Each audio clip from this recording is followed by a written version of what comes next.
Good afternoon. George, I thought we were friends, so I saw you put me between these two beautiful songbirds. Jensen, that was really inspirational. Thank you. Great news, I'm not singing.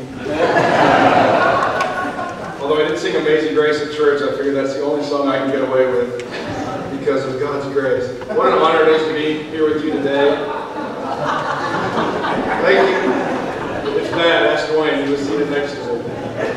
It is really an honor to be here today. There's so many people in this audience that, like me, describe themselves as a friend of Paul, and perhaps like me have been blessed with experiences along the journey of justice locally and throughout the state that I feel I've been blessed to share along with Paul. I feel the lucky one to be here today, but I hope that I am able to share some of the same spirit that you might share if you had a chance to speak, and I hope that you might as well later. You know, it's often said that life is measured in the dash, that period on a memorial marker between birth and death and what someone gets to accomplish. First of all, my hat off to Paul for hiding 70 years of age in a spirit that seemed to transcend maybe 40, 50 at the most.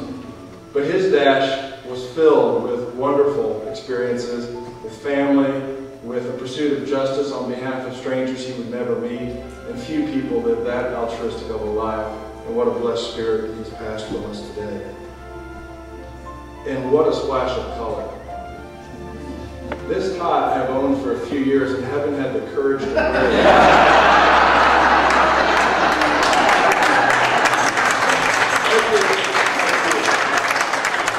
Until today, I felt Paul channeling through me. I have to admit, I'm a proud gay man, but there are no socks in my closet anywhere near matching this. But I added a little more flair, and I hope Paul approves. You know, I've often also thought of our world as a box of crayons. I brought one that I found at home this weekend. Few people have the ability to think of the world as diverse as a large box of crayons. But I think Paul's life appreciated the differences, but actually didn't see them. It was amazing to me how he had the ability to connect with people, to empathize with people, and to perhaps see himself in the journey of another without focusing too much on the distinction. I loved Paul's spirit for focusing on all that we had in common.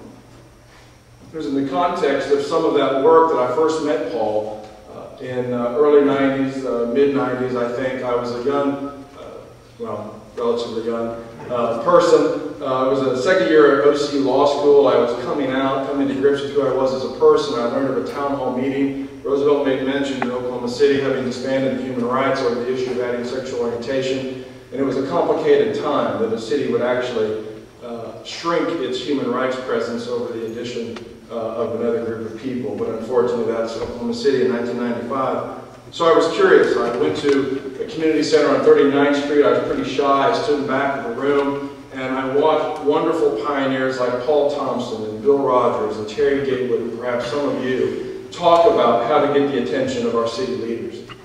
And they were talking about staging a hunger strike in Terry's front yard.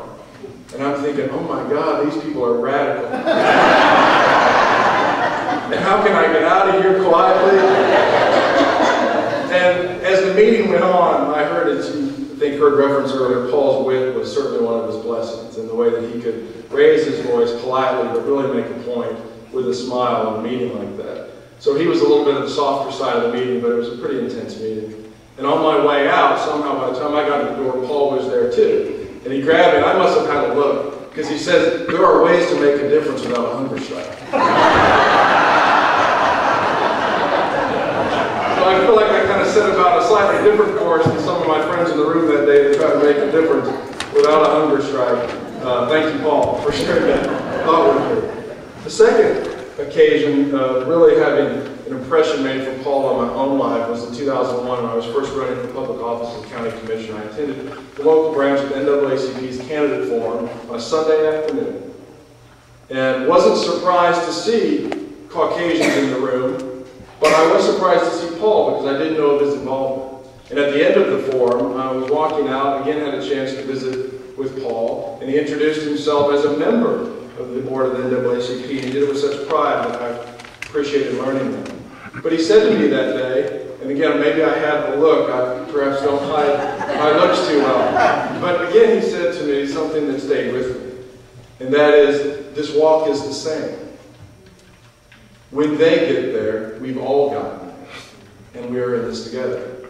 And I was so moved by that I have carried that thought with me every day, that few people step out of their comfort space, step out of their familiarity, step out of the neighborhood they were born to, or the color of their skin, or even identify with people that love different than them, like a Paul Thompson. And he lived that life, and I'm so proud of him for that.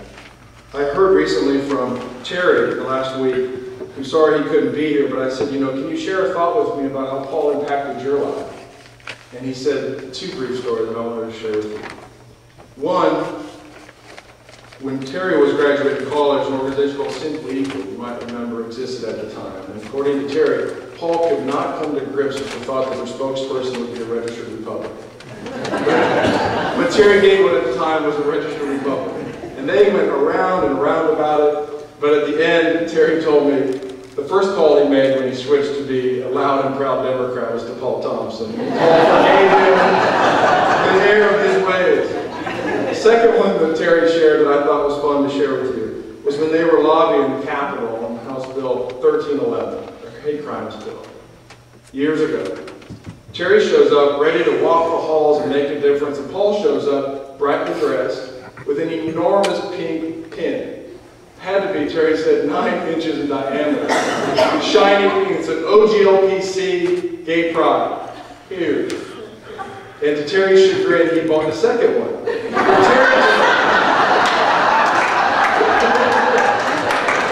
Terry said, I don't know how, after years of therapy and interaction with my mother, but Paul confronted my homophobic self-impression at that very moment. And I made so much progress that I left a changed person because I had to wear the pin.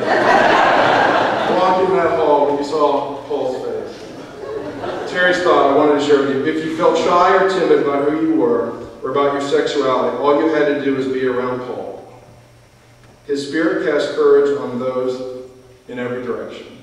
And I think that's true. And what a wonderful tribute to hear about your own life if we all could be so lucky. Paul has left a powerful legacy. He's truly paid it forward. The difference that he has made in just one life has probably helped thousands of people grow more comfortable with who they are in a climate that can be difficult if you feel slightly different, as we sometimes do here in Oklahoma. So now it's our turn, and I think the best thing we can do today, besides hitting the local store for bright colored socks for tomorrow's drive to work, to honor Paul's life is to get more involved, to stand up, to be engaged, to be less quiet, to make that difference, and to do it unabashedly on behalf of people that are slightly different than the norm. That's right. To make sure that every voice is heard, lift every voice as we have heard here today, and do it with the unabashed spirit of Paul. So I say, a kind man has touched all of us. To his family, I'd like to say thank you for sharing him with this larger family, because we all claimed him today. I want to say we love you, Paul. We miss you, Paul. We thank you, Paul, and may you rest in peace, because you have certainly earned it. Thank you.